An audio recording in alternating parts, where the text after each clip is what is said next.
はい、こんにちは、高野です。今回は、ジンバルのお話です。これがですね、僕が普段、メインで使っているジンバルの、DJI RS2 っていうジンバルです。最大積載量、ペイロードが、4.5キロですね。ものすごくしっかりしているジンバルで、本格的な撮影とか、ちゃんと撮影したい時にはもう必須のジンバルなんですけど、ただやっぱり重いので、カメラを載せると大体ですね、2.5キロから3キロぐらいの重さになるんですよね。がっつりした撮影だとこれで問題ないんですけど、気軽にジンバルを使いたいなっていう時はですね、やっぱりちょっと重さが気になるので、気軽に持ち出して使うにはちょっと本格的すぎるので、なんか手軽なジンバルないかなと思って探してた時に見つけたのが、今回紹介する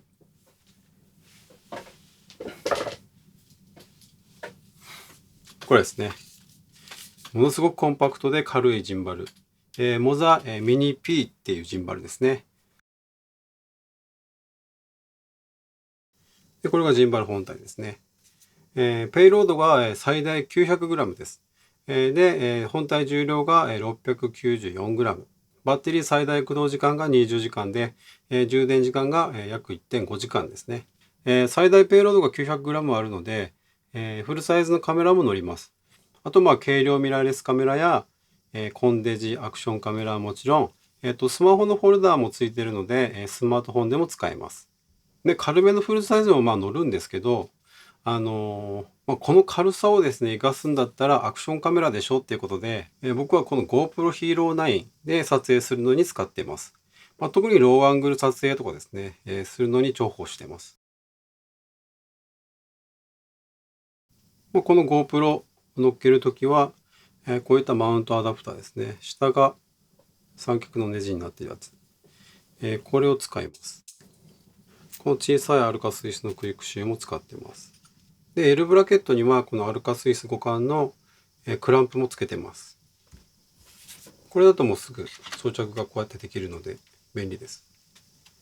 あとバランス調整します。バランス調整は慣れたら結構すぐできるようにはなるので、繰り返しやるといいと思います。で、バランス調整が終わったので電源を入れます。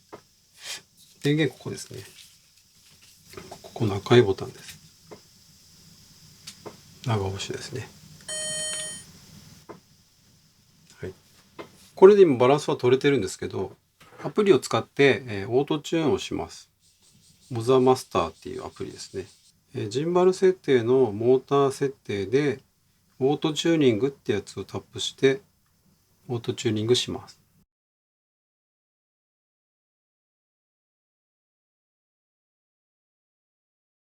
はい。これでオートチューニングが完了ですね。あとこのモザのジンバルで、特徴的なのが、ジンバルって大体水平が揃ってるんですけど、たまに微妙に水平の軸がずれてる場合がたまにあるんですけど、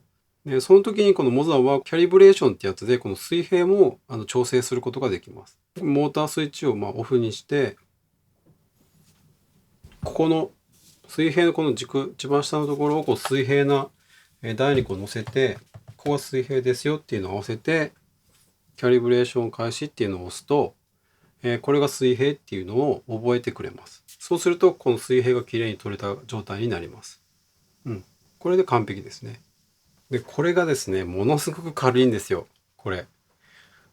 ちゃ軽いんですよね、これ。何グラムあるかっていうと、これだけで、1063グラムです。もう、ほぼ1キロですね。もう、ものすごく軽いんですよね。で、こっちの DJI の RS2 は、このジンバルだけで、もうこれ測れないですね。この測り2キロ未満しか測れないんで、あれですけど、RS2 は、もうこの持ち手とこのジンバル本体だけでも2キロ軽く超えているので、重さが全然違うんですよ。うん。すっごい軽い。これものすごく軽いんですけど、全体的にプラスチックが使われているので、重厚感とか高級感とかはあんまりないです。で、動かし方なんですけど、何も、トリガーとか押さない場合は、パン軸だけです。うん。こうやってパン軸だけが動きます。で、チルト軸も動かしたい場合は、このトリガーを長押ししていくかずっと押しっぱなしです。こう押しっぱなしとくと、こういう風にチルトも連動して動きます。パンとチルトですね。で、トリガーを2回押すと、正面に戻ります。ここにですね、ボタンがあるんですけど、ここはジョイスティックですね。で、このジョイスティックを上下左右すると、こういう風にゆっくり動かせます。上下左右に動かせます。で、このジョイスティックの下に、このボタンが、丸いボタンがあるので、下ボタン2回押し、今ピッてなりましたけど、これでスポーツモードです。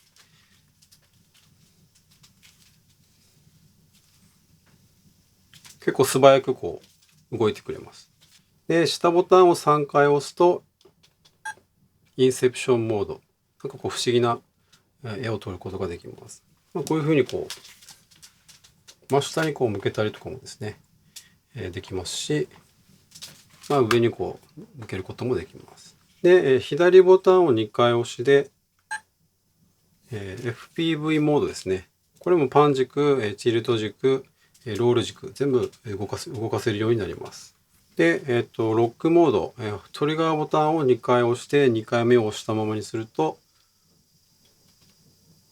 こう追随するような感じで、撮影することができます。あとはもうトリガーを3回押すと自撮りモードになりますね。はい。実際にこれでロボット掃除機をローアングルで撮影した映像があるので、ちょっと軽く流します。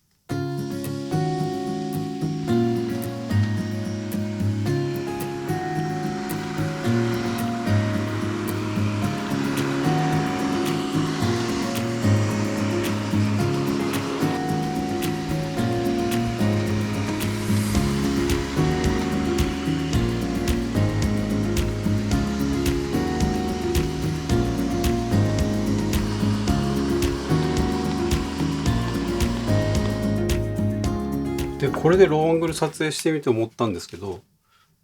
やっぱり RS とか大きいジンバルだと、ローアングルでこうじっくりこう撮影しようと思ったらかなりきついんですよ、腕が。で、これはもうほんと1キロしかないので、ただ、カメラのレンズとかこう、ぼかしを活かしたような映像撮れませんけど、これでもかなり十分綺麗に最近なってきてるので、GoPro もですね、かなり綺麗な映像が撮影できます。これ1キロしかないんで、かなりこう、寄りながらもこう、自分でこう、軽々動けますし、ある程度長い時間撮影しても、ほとんど疲れなかったです、これ。これ結構使えるなと思ってですね、これから撮影するときに、ローアングルとか、ローアングルだけじゃなくて、普通にこう、撮影するときも、特にそのぼかしを生かした、撮影じゃない場合とかは、もう GoPro Hero 9もですね、積極的に使っていこうかなと思ってます。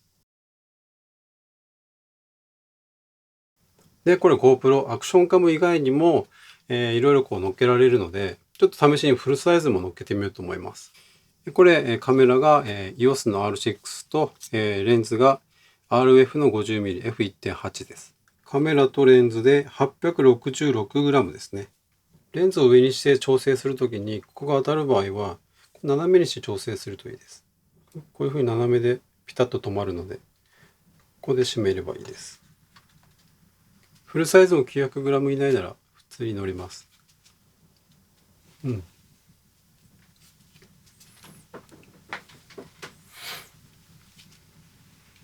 ただその GoPro の時もそうだったんですけど、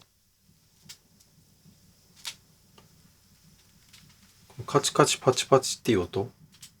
が GoPro の時よりもちょっとゆっくり動かした時でも聞こえやすくなったかなとは思います。こういうふうにゆっくり動かす分には問題ないので、これで 1645g です。ミラーレスのフルサイズがきちっと乗るのはまあいいですよね。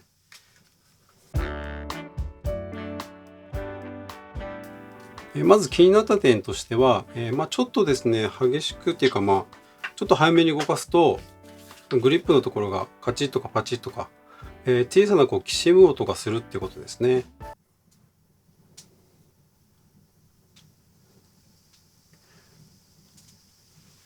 チパチ言ってる音が聞こえると思うんですけど、こういう音。ちょっと強めにこう動かすと、映像だけじゃなくて音声も GoPro で使いたい場合は、これマザーミニ P の場合はですね、ちょっと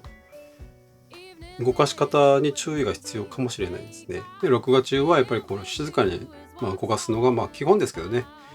静かに動かす必要があります。だからスポーツモードとかするときはちょっとパチパチとかここら辺の音が入っちゃうかもしれないんで、そこもスポーツモードの時は音を別撮りするとかですね、そういう方法を取った方がいいのかもしれないですけど、次に良かった点としてはですね、本当とにかく軽いです。今 GoPro 乗せてる状況でこれ1キロしかないので、もうほんとむちゃくちゃ軽いです。ローアングル撮影する時がむちゃくちゃ楽です。で、あと持ち運びも楽ですね。これがケースなんですけど、折りたたむとここにこう全部収納できるので、持ち運ぶ時もすごく楽です。で、あとはもうこの GoPro ですね。もうこの GoPro 自体の映像がすごく綺麗になってきたので、こういったジンバルとかの組み合わせでもかなりこう撮影の幅がですね広がるなっていうのがこれ実際使って思いました。あとアプリを使えばですね、このアプリを使えばいろいろ面白い撮影もできるので、初めてのジンバルの方でも満足感は高いと思います。今回は GoPro で使ってみましたが、フルサイズはもちろん APS-C のサイズのカメラ、コンデジスマホ、アクションカメラなど、載せられる種類がですね豊富なので、低価格で使い勝手が豊富なジンバルを探している方にはかなりおすすめできるジンバルですね。はい、最後までご視聴ありがとうございました。この動画が役に立ったら高評価と、あとチャンネル登録、コメントもぜひよろしくお願いします。それではまた次の動画でお会いしましょう。バイバイ。